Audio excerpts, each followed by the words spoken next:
Hi, this is Steve from Roofer 911. I'm at a home in Alexandria, Virginia that has a bump out window leak.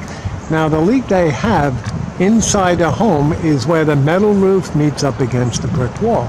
Now, one thing very important, I tell my men all the time, is that when we do a roof repair, make sure you check everything above the area where there's a leak. And that includes checking the gutter.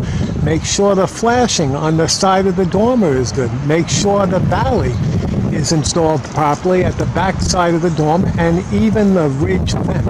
And the leak could originate from any one of these areas, but the homeowner will see no signs of water damage inside above, because the water can travel underneath the shingles on top of the felt, or the water can even travel on top of the rafter in the attic, and then the water will drop down in between the outside bricks and the drywall, and then will settle on the metal roof. I'll show you exactly what's causing this leak.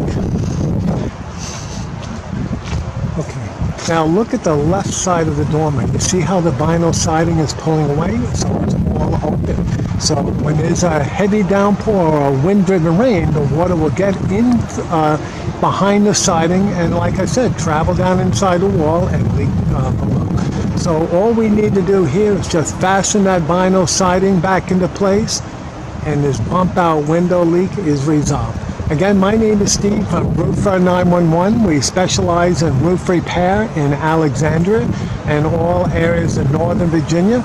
I can be reached at 703-475-2446, and our estimates are free. Thank you.